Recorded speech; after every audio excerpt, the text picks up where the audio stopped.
Skin കണ്ടീഷനിൽ തന്നെ വളരെ കോമൺ ആയിട്ട് കണ്ടുവരുന്ന ഒരു ബുദ്ധിമുട്ടാണ് വട്ടച്ചൊറി അഥവാ റിംഗ് വേം ഇൻഫെക്ഷൻ എന്നൊക്കെ പറയുന്നത്. ഈ ഇമ്മ്യൂണോ സപ്രസൻസ് പോലുള്ള എന്തെങ്കിലും ടാബ്ലറ്റ്സും മെഡിസിൻസും ഒക്കെ എടുത്തിട്ടുള്ള ആളുകൾ, അതുപോലെ തന്നെ ഫാറ്റി ലിവറിലുള്ളവരിൽ ഈ ഇമ്മ്യൂണിറ്റി കുറയുന്ന സമയത്ത് അവരുടെ ടോക്സിൻസും കാര്യങ്ങളൊന്നും ബോഡിയിൽ നിന്ന് പ്രോപ്പറായിട്ട് പോകുന്നില്ലെങ്കിൽ ഇങ്ങനെയുള്ള സ്കിൻ കണ്ടീഷനായ ഫംഗൽ ഇൻഫെക്ഷൻസ് ഒക്കെ വരാനുള്ള ചാൻസസ് ഒരുപാട് കൂടുതലാണ്. പകൽ ഉറങ്ങുന്ന സമയത്ത് ശരീരത്തിൽ കഫം കൂടുതലായിട്ടും കൂടുന്നു. അതിൻ്റെ ഭാഗമായിട്ട് ഇതും ഫംഗസിൻ്റെ ഗ്രോത്തിനെ സ്റ്റിമുലേറ്റ് ചെയ്യുന്നതാണ്.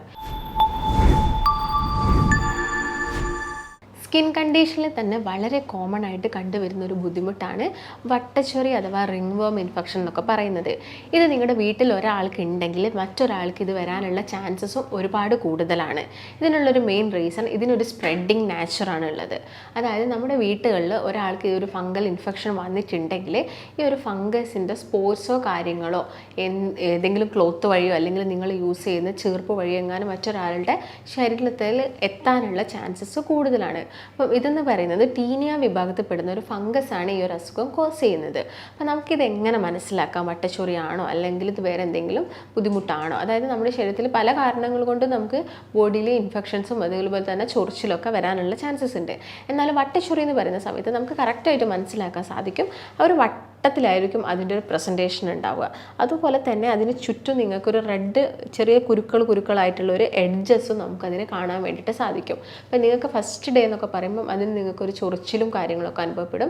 രണ്ടാമത്തെ ദിവസമൊക്കെയാണ് സമയത്ത് അത് ചെറിയ രീതിയിൽ സ്പ്രെഡ് ആവുന്നതൊക്കെ നിങ്ങൾ കണ്ടിട്ടുണ്ടാവും. അപ്പോൾ ഇങ്ങനെയുള്ള സാഹചര്യങ്ങളിൽ നമ്മളിൽ പലരും ചെയ്യുന്നൊരു മിസ്റ്റേക്കാണ് ഏതെങ്കിലും ഒരു കടയിൽ ചെന്നിട്ട് എന്തെങ്കിലും ഒരു ഓയിൽമെൻറ്റ്സ് പെട്ടെന്ന് നമുക്കൊരു ആശ്വാസം കിട്ടാൻ വേണ്ടിയിട്ട് എന്തെങ്കിലും തരത്തിലുള്ള ഒരു ഓയിൽമെൻറ്റ്സ് ഒക്കെ കയറി അങ്ങോട്ട് അപ്ലൈ ചെയ്യും. അങ്ങനെ അപ്ലൈ ചെയ്യുന്ന സമയത്ത് 2-3 ദിവസം നിങ്ങൾക്ക് താൽക്കാലികമായിട്ടുള്ള ഒരു ശമനവും കാര്യങ്ങളും കിട്ടും. എന്നാൽ നിങ്ങൾ ആ ഒരു ഓയിൻമെൻറ്റ് സ്റ്റോപ്പ് ചെയ്ത് കഴിഞ്ഞാൽ ഒരു നെക്സ്റ്റ് വീക്ക് ആകുന്ന സമയത്ത് ഇത് വീണ്ടും വരും. അപ്പം ഇതെന്ന് പറയുന്നത് നമ്മുടെ ബോഡിയിലെ ഇമ്മ്യൂണിറ്റി കുറയുന്ന സമയത്താണ് പെട്ടെന്ന് നമ്മുടെ ശരീരത്തിൽ പടരുന്നത്. അപ്പോൾ ഇമ്മ്യൂണിറ്റി ബൂസ്റ്റ് ചെയ്യാൻ വേണ്ടിയുള്ള ഭക്ഷണങ്ങളും കാര്യങ്ങളൊക്കെ നമ്മൾ എപ്പോഴും കഴിക്കണം. എന്നാൽ ചില വിഭാഗം ആളുകൾക്ക് എപ്പോഴും ഇത് വരാനുള്ള ചാൻസസും കൂടുതലാണ്. അതായത് ഇപ്പോൾ ഡയബറ്റിസ് പേഷ്യൻസിന് അവരുടെ ശരീരത്തിൽ ഇൻസുലിൻ റെസിസ്റ്റൻസ് ഉള്ളതുകൊണ്ട് തന്നെ ഷുഗർ കൂടുതലായിട്ട് നിൽക്കുന്നത് കൊണ്ട് തന്നെ ഈ ഒരു ഫംഗസിന് ഗ്രോ ചെയ്യാനുള്ളൊരു ഏരിയ തന്നെയാണ് നമ്മൾ ഉണ്ടാക്കി കൊടുക്കുന്നത്. അപ്പം ഡയബറ്റിസ് പേഷ്യൻസിൽ ഇങ്ങനെയുള്ള ഒരു ഫംഗൽ ഇൻഫെക്ഷൻ വരാനുള്ള ചാൻസസ് ഉണ്ട്. അതുപോലെ തന്നെ മറ്റൊരു വിഭാഗം എന്ന് പറയുന്നത് ചെറുപ്പം മുതലേ ഇമ്മ്യൂണിറ്റി കുറവാണ്, അല്ലെങ്കിൽ എപ്പോഴും അലർജി കംപ്ലയിൻസ് ഒക്കെ ഇടയ്ക്കിടയ്ക്ക് വരുന്ന ആളുകൾക്ക് ഇങ്ങനെയുള്ളൊരു സ്കിൻ കംപ്ലയിൻസ് വരാനുള്ള ചാൻസസ് കൂടുതലാണ്.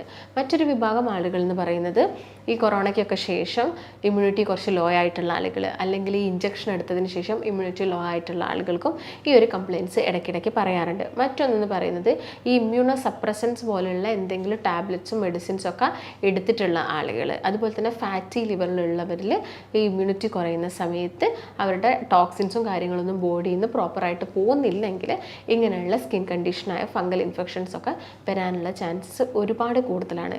ഇനി ഇത് ആർക്കൊക്കെയാണ് നോർമലി വരുന്നത്? അതാണ് ഞാൻ ഈ പറഞ്ഞത്. ഇനി ഇത് എങ്ങനെയാണ് വരുന്നത്? ഒന്നെന്ന് പറയുന്നത് മാൻ ടു മാൻ കോൺടാക്റ്റ് ആണ്. അതായത് ഒരു മനുഷ്യനിൽ നിന്ന് മറ്റൊരു മനുഷ്യനിലോട്ട്. അപ്പോൾ നിങ്ങളുടെ വീട്ടിൽ ഒരാൾക്ക് ഉണ്ടെങ്കിൽ നിങ്ങൾ എല്ലാവരുടെയും വസ്ത്രങ്ങൾ ഒരു ബക്കറ്റിൽ ഇട്ടിട്ടാണ് അലക്കുന്നത്, അല്ലെങ്കിൽ നിങ്ങളെല്ലാവരും വാഷിംഗ് മെഷീനിൽ ഒരുമിച്ച് വസ്ത്രങ്ങൾ ഇട്ടിട്ടാണ് അലക്കുന്നതെങ്കിൽ പെട്ടെന്ന് ഇതിൻ്റെ സ്പോർട്സും കാര്യങ്ങളൊക്കെ നമ്മുടെ ഡ്രസ്സിലുണ്ടെങ്കിൽ അത് മറ്റുള്ള ഡ്രസ്സിലോട്ട് പോകാനുള്ള ചാൻസസ് കൂടുതലാണ്. അപ്പം അതിൻ്റെ ഭാഗമായിട്ട് നമുക്ക് ഈ ഒരു സ്കിൻ കണ്ടീഷൻസ് വരാം. മറ്റൊന്നെന്ന് പറയുന്നത് പെറ്റ് ടു മെൻ ആണ്. എന്ന് വെച്ചാൽ ആനിമൽസ്, നിങ്ങളുടെ വീട്ടിൽ വളർത്ത് മൃഗങ്ങളും കാര്യങ്ങളൊക്കെ ഉണ്ട്, അതിനൊരു ഹൈജീനിക് ആയിട്ടല്ല നിങ്ങൾ വളർത്തുന്നതെങ്കിൽ അതിൽ നിന്നും നമുക്ക് വരാനുള്ള ചാൻസസ് ഉണ്ട്. മറ്റൊന്ന് സോയിലാണ്. സോയിൽ എന്ന് വെച്ചാൽ മണ്ണിൽ നിന്നും മനുഷ്യനിലോട്ട് വരാൻ. അതായത് നമ്മൾ കൂടുതലായിട്ട് മണ്ണിലൊക്കെ ജോലി ചെയ്യുന്ന ആളുകളൊക്കെയാണ് പ്രോപ്പറായിട്ട് നമ്മൾ ക്ലീൻ ചെയ്യുന്നില്ല, ബോഡിയിലൊരു ഹൈജീൻ പ്രോപ്പറായിട്ട് കീപ്പ് ചെയ്യുന്നില്ലെങ്കിൽ ഇങ്ങനെയുള്ള ഫംഗൽ ഇൻഫെക്ഷൻസ് വരാനുള്ള ചാൻസസ് കൂടുതലാണ്. പിന്നെ കൂടുതലായിട്ട് ഇത് വരുന്നത് നമ്മൾ ഇടുക്കുകളിലൊക്കെയാണ്.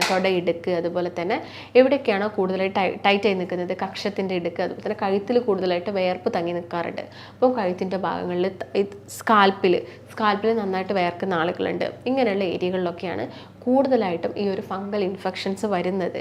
അതുപോലെ തന്നെ ഇങ്ങനെയുള്ള ആളുകൾ സൂക്ഷിക്കേണ്ട കുറച്ച് കാര്യങ്ങൾ എന്ന് വെച്ചാൽ ഞാൻ നേരത്തെ പറഞ്ഞ പോലെ തന്നെ നിങ്ങൾ വസ്ത്രങ്ങളൊക്കെ കഴുകുന്ന സമയത്ത് സെപ്പറേറ്റ് ആയിട്ട്, ഇത് വീട്ടിലൊരാൾക്ക് വന്നിട്ടുണ്ടെങ്കിൽ സെപ്പറേറ്റ് ആയിട്ട് അത് വേറെ തന്നെ ഒരു ബക്കറ്റ് ഉപയോഗിക്കുകയോ അല്ലെങ്കിൽ വേറെ തന്നെ അത് കഴുകാൻ വേണ്ടിയിട്ട് ശ്രദ്ധിക്കുക. കഴുകുന്ന സമയത്ത് നിങ്ങൾ നല്ല ചൂടുവെള്ളം ഉപയോഗിച്ചിട്ട് വേണം കഴുകാൻ. പിന്നെ കഴുകി കഴിഞ്ഞാൽ ഇത് നന്നായിട്ട് ഡ്രൈ ചെയ്യുക, അതുപോലെ തന്നെ അയൺ ചെയ്തതിന് ശേഷം മാത്രം യൂസ് ചെയ്യുക. അതുപോലെ തന്നെ ഈ ഫംഗൽ ഇൻഫെക്ഷൻസ് വന്ന ഏരിയകളിൽ മാക്സിമം സോപ്പോ അല്ലെങ്കിൽ ഏതെങ്കിലും ബ്ലീച്ചിങ് ഏജൻസോ ഒക്കെ മാക്സിമം യൂസ് ചെയ്യാണ്ട് നോക്കുക. ആ ഒരു ഏരിയ ഡ്രൈ ആക്കരുത്. അതെപ്പോഴും അതായത് ഒരു നോർമൽ ടെമ്പറേച്ചറിൽ, അല്ലാണ്ട് നല്ല രീതിയിൽ മോയ്സ്റ്റും ആവരുത്, അതുപോലെ തന്നെ നല്ല രീതിയിൽ ഡ്രൈയും ആവരുത്. നല്ല രീതിയിൽ ഡ്രൈ ആകുന്ന സമയത്ത് നമുക്ക് നല്ല രീതിയിൽ ഇച്ചിങ് വരാനുള്ള ചാൻസസ് ഉണ്ട്. അത് നല്ല മോയ്സ്റ്റിങ് ഏരിയ ആണെങ്കിൽ അവിടെ നിന്ന് സ്പ്രെഡിങ്ങിനും കൂടുതലാകും. അപ്പോൾ ഈ ഒരു ഏരിയയിൽ വേണം നിങ്ങളെപ്പോഴും നമ്മുടെ സ്കിൻ കൊണ്ടുപോകാൻ വേണ്ടിയിട്ട്. അതുപോലെ തന്നെ നമ്മുടെ സ്കിന്നിന് എന്തെങ്കിലും ഒരു ഓയിൻമെൻറ്റ്സ് അപ്ലൈ ചെയ്യുന്ന സമയത്ത് ഒരു 2 സെൻറ്റിമീറ്റർ പുറത്തോട്ട്, ഈ ഫംഗൽ ഇൻഫെക്ഷനുള്ള ഭാഗത്തു നിന്ന് ഒരു 2 സെൻറ്റിമീറ്റർ ചുറ്റും നിങ്ങൾ ഈ ഒരു ഓയിൻമെൻറ്റ്സ് അപ്ലൈ ചെയ്യാൻ വേണ്ടിയിട്ട് പ്രത്യേകം ശ്രദ്ധിക്കുക. അതുപോലെ തന്നെ ഇപ്പം മഴക്കാലമൊക്കെ ആകുന്ന സമയത്ത് അല്ലെങ്കിൽ നല്ല വേനൽക്കാലത്തൊക്കെ ഇത് ആളുകളിൽ ഒരുപാട് കൂടാറുണ്ട്. ഇപ്പം അറ്റ്മോസ്ഫിയറിലാണെങ്കിലും ഈ ഈർപ്പത്തിൻ്റെ പ്രസൻസ് ഉണ്ടാവും, നമ്മുടെ ബോഡിയിലും തങ്ങി നിൽക്കുന്നുണ്ടെങ്കിൽ ഇത് പെട്ടെന്ന് വരാൻ ചാൻസസ് കൂടുതലാണ്. പിന്നെ പ്രധാനപ്പെട്ട കാര്യം ശ്രദ്ധിക്കേണ്ടതെന്ന് വെച്ചാൽ നിങ്ങൾ കഴിക്കുന്ന ഭക്ഷണത്തിൽ ഇമ്മ്യൂൺ ബൂസ്റ്റിംഗ് ഉള്ള ഫുഡുകൾ മാക്സിമം കഴിക്കുക. അതായത് ഇമ്മ്യൂണിറ്റി ബൂസ്റ്റ് ചെയ്യുന്ന രീതിയിൽ, ഇപ്പോൾ മഞ്ഞളൊക്കെ ആണെങ്കിൽ നിങ്ങൾ പാലിൽ മിക്സ് ചെയ്ത് കഴിക്കുക, അല്ലെങ്കിൽ നിങ്ങളുടെ ഫുഡിൽ നമ്മൾ ഉണ്ടാക്കുന്ന ഭക്ഷണത്തിൽ മഞ്ഞൾ കൂടുതൽ ആഡ് ചെയ്യുക, ഇഞ്ചി കൂടുതൽ ആഡ് ചെയ്യുക, കറുവപ്പട്ട കൂടുതൽ ആഡ് ചെയ്യുക. അതുപോലെ തന്നെ ശോധനയൊക്കെ എപ്പോഴും പ്രോപ്പറായിരിക്കണം. മലശോധന എന്ന് പറയുന്ന സമയത്ത് മല നമ്മുടെ ശരീരത്തിൽ കണ്ണിലാണെങ്കിലും മൂക്കിലാണെങ്കിലും എല്ലാത്തിലും മല ഉണ്ട്. അപ്പം മല ശോധനയൊക്കെ എപ്പോഴും പ്രോപ്പറായിട്ട് നിൽക്കണം. അതുപോലെ തന്നെ നന്നായിട്ട് മൂത്രം ഒഴിക്കണം. അതിന് വേണ്ടിയിട്ട് നമ്മൾ എന്ത് ചെയ്യണം, നന്നായിട്ട് വെള്ളം കുടിക്കണം. നന്നായിട്ട് വെള്ളം കുടിക്കുക. അതുപോലെ തന്നെ നമ്മുടെ ബോഡി എന്ന് വെച്ചാൽ വിയർക്കുന്ന സമയത്താണ് ഇങ്ങനെയുള്ള ബുദ്ധിമുട്ട് ഉണ്ടാവുന്നത്. എന്നാൽ നിങ്ങൾ AC റൂമിലിരുന്ന് ഒരുപാട് സമയം വർക്ക് ചെയ്താലും ഈ ഒരു ഫംഗൽ ഇൻഫെക്ഷൻസ് ഇടയ്ക്കിടയ്ക്ക് വരാനുള്ള ചാൻസസ് ഉണ്ട്. എന്നാൽ നന്നായിട്ട് അധ്വാനിക്കുന്ന ആളുകൾക്ക് അല്ലെങ്കിൽ ശരീരമൊക്കെ വേർത്ത് പോകുന്ന ആളുകളിൽ ഇങ്ങനെയുള്ള പ്രശ്നങ്ങൾ വരുന്നത് കുറവാണ്. പക്ഷേ ഇങ്ങനെ ഒരു പ്രശ്നം വന്നാൽ, വിയർപ്പുണ്ടെങ്കിൽ അത് നിങ്ങൾക്ക് ഇച്ചിങ് കൂട്ടുക അല്ലെങ്കിൽ ചൊറിച്ചിൽ കൂട്ടുന്നതൊക്കെ വളരെ നോർമലായിട്ടുള്ളൊരു കാര്യമാണ്. പിന്നെ നിങ്ങൾ ശ്രദ്ധിക്കേണ്ട പ്രധാനപ്പെട്ട കാര്യം എന്ന് വെച്ചാൽ, ഭക്ഷണം കഴിക്കുന്ന സമയത്ത് കൂടുതലായിട്ട് മധുരം അടങ്ങിയിട്ടുള്ള ഭക്ഷണങ്ങൾ ഈ ഫംഗസിൻ്റെ ഗ്രോത്തിനെ എന്ത് ചെയ്യും, സ്റ്റിമുലേറ്റ് ചെയ്യും. അപ്പോൾ നിങ്ങൾ അധികം മധുരമുള്ള ഫുഡ് കഴിക്കാതിരിക്കുക. അതുപോലെ തന്നെ പുളി, ഉപ്പ്, വിനഗിരി ഇതിൻ്റെയൊക്കെ ഉപയോഗം മാക്സിമം കുറച്ചുകൊണ്ട് വരിക. അതുപോലെ തന്നെ എല്ലാ ദിവസവും നിങ്ങളുടെ ബോഡിയിൽ നിന്നുള്ള ടോക്സിൻസ് റിമൂവ് ചെയ്യാൻ വേണ്ടിയിട്ട് വെള്ളം കുടിക്കുക. വെള്ളത്തിൻ്റെ അകത്ത് നിങ്ങൾക്ക് ഞെരിഞ്ഞിലോ അല്ലെങ്കിൽ നറുന്നുണ്ടിയോ പതിമുഖമൊക്കെ ഇട്ടിട്ടുള്ള വെള്ളം കുടിക്കാൻ വേണ്ടിയിട്ട് നോക്കുക. അതുപോലെ തന്നെ വെജിറ്റബിൾസും ഫ്രൂട്ട്സൊക്കെ നന്നായിട്ട് കട്ട് ചെയ്ത് കഴിക്കുക. അത് ജ്യൂസ് ആക്കുന്നൊരു ശീലമൊക്കെ ഉണ്ടെങ്കിൽ അതൊക്കെ ഒഴിവാക്കുക. അതുപോലെ തന്നെ ചെറു മത്സ്യങ്ങളൊക്കെ കഴിക്കുന്നത് കൊണ്ട് കുഴപ്പമില്ല. പക്ഷേ നിങ്ങൾ കൂടുതലായിട്ട് ഫിഷും കാര്യങ്ങളൊക്കെ ഗ്രില്ല് ചെയ്ത് കഴിക്കുക അല്ലെങ്കിൽ ഫ്രൈ ചെയ്ത് കഴിക്കുന്നുണ്ടെങ്കിൽ ആ ശീലങ്ങളും കാര്യങ്ങളൊക്കെ ഒഴിവാക്കുക. ഇതിൻ്റെ കൂടെ തന്നെ നിങ്ങൾ എല്ലാ ദിവസവും ഒരു എക്സസൈസും കാര്യങ്ങളും ചെയ്യുക. അങ്ങനെ ചെയ്തു പോകുന്ന സമയത്ത് നമ്മുടെ ബോഡിയിൽ അമിതമായിട്ട് കൊഴുപ്പ് അടിഞ്ഞു കൂടുന്നത് നമുക്ക് കുറയ്ക്കാൻ വേണ്ടി സാധിക്കും. ഇത് നമ്മുടെ ശരീരത്തിൽ സ്കിൻ കണ്ടീഷനൊക്കെ വരുന്നതിന് ഒരു വലിയൊരു പ്രശ്നമാണ് ഈ ബോഡിയിൽ അമിതമായിട്ട് വന്ന് അടിഞ്ഞു കൂടുന്ന കൊഴുപ്പ്.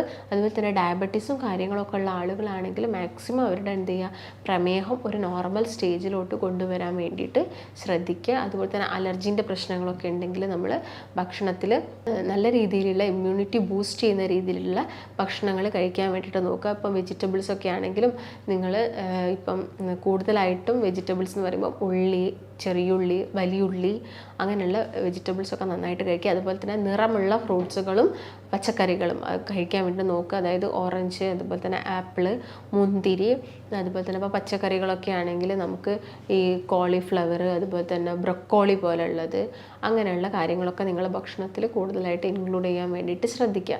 പിന്നെ നന്നായിട്ട് ശ്രദ്ധിക്കേണ്ടത് രാത്രി നന്നായിട്ട് കിടന്നുറങ്ങുക, പകൽ ഉറക്കം കുറയ്ക്കുക. ഇതാണ് നിങ്ങൾ മെയിനായിട്ട് ശ്രദ്ധിക്കേണ്ടത്. പകൽ ഉറങ്ങുന്ന സമയത്ത് ശരീരത്തിൽ കഫം കൂടുതലായിട്ടും കൂടുന്നു. അതിൻ്റെ ഭാഗമായിട്ട് ഇതും ഫംഗസിൻ്റെ ഗ്രോത്തിനെ സ്റ്റിമുലേറ്റ് ചെയ്യുന്നതാണ്. അപ്പം അങ്ങനെയുള്ള കാര്യങ്ങളൊക്കെ നിങ്ങൾ ശ്രദ്ധിക്കുക. വിറ്റാമിൻ ഡിയും അതുപോലെ തന്നെ വിറ്റാമിൻ ഇയും വരുന്ന ഭക്ഷണങ്ങൾ നമ്മുടെ സ്കിന്നിന് ഹെൽത്ത് കൂട്ടും. അപ്പം ഇങ്ങനെയുള്ള ഫുഡ്, വിറ്റാമിൻ ഇ കൂടുതലായിട്ടും ഒലീവ് ഓയിൽ, അതുപോലെ തന്നെ അവക്കാഡോ ഇതിലൊക്കെ ഒരുപാട് അടങ്ങിയിട്ടുണ്ട്. അതൊക്കെ കഴിക്കുക. അപ്പം നോർമലി നിങ്ങൾക്ക് ഇങ്ങനെയുള്ള സ്കിൻ കണ്ടീഷനൊക്കെ ഉണ്ടെങ്കിൽ എക്സ്റ്റേണലായിട്ട് അപ്ലൈ ചെയ്യുന്ന എന്തെങ്കിലും നോക്കുന്ന സമയത്ത് നമുക്ക് ആ ഒരു ഏരിയയിൽ ഒലീവ് ഓയിൽ അപ്ലൈ ചെയ്ത് കൊടുക്കാം, coconut oil virgin coconut oil apply ചെയ്ത് കൊടുക്കാം. ഇല്ലെങ്കിൽ നിങ്ങൾക്ക് നോർമൽ പ്രോബയോട്ടിക്കായ തൈര് കുറച്ച് പച്ചമഞ്ഞളും അരച്ചിട്ട് നിങ്ങൾക്ക് ആ ഒരു ചൊറിച്ചിലുള്ള ഭാഗത്ത് അപ്ലൈ ചെയ്ത് കൊടുക്കാം. ഇല്ലെങ്കിൽ നിങ്ങൾക്ക് ചൂടുവെള്ളത്തിൽ മഞ്ഞൾ നന്നായിട്ട് ചതച്ചിട്ട് ആ വെള്ളത്തിൽ നിങ്ങൾക്ക് ഈ ഒരു ഉള്ള ഭാഗം നിങ്ങൾക്ക് ഒപ്പി കൊടുക്കാം, ഒരു തുണി ഉപയോഗിച്ചിട്ട് ഒപ്പി കൊടുക്കുന്നതൊക്കെ നല്ലതാണ്. ഇല്ലെങ്കിൽ ടീ ട്രീ ഓയിൽ, അല്ലെങ്കിൽ ആപ്പിൾ സിഡർ വിനെഗറൊക്കെ നിങ്ങൾക്കൊരു കോട്ടണിലാക്കിയിട്ട് ഡയറക്റ്റ് ആ ഒരു ഏരിയയിൽ ആക്കാതെ നിങ്ങൾ കോട്ടണിലാക്കിയിട്ട് ആ ഒരു ഏരിയയിൽ വെച്ച് കൊടുക്കുന്നത് നമുക്ക് ഇങ്ങനെയുള്ള സ്കിൻ കണ്ടീഷൻസൊക്കെ അല്ലെങ്കിൽ ചൊറിച്ചിലൊക്കെ കുറയ്ക്കാൻ വേണ്ടിയിട്ട് സഹായിക്കുന്നുണ്ട്. അപ്പോൾ മെയിനായിട്ട് നിങ്ങൾ ശ്രദ്ധിക്കേണ്ടത് ഈ കാര്യങ്ങളൊക്കെ തന്നെയാണ്. ഇപ്പോൾ ആയുർവേദത്തിലാണെങ്കിലും നമുക്ക് ഒരുപാട് കഷായങ്ങളും മെഡിക്കേഷൻസ് ഒക്കെ ഇതിന് വേണ്ടിയിട്ട് അവൈലബിൾ ആണ്. അപ്പം നമ്മുടെ ശരീരത്തിൽ നിന്നും ആദ്യം എല്ലാ ദിവസവും ഒരു നിത്യശോധന ഉണ്ടാവണം, നമ്മുടെ മലശോധന പ്രോപ്പർ ആവണം.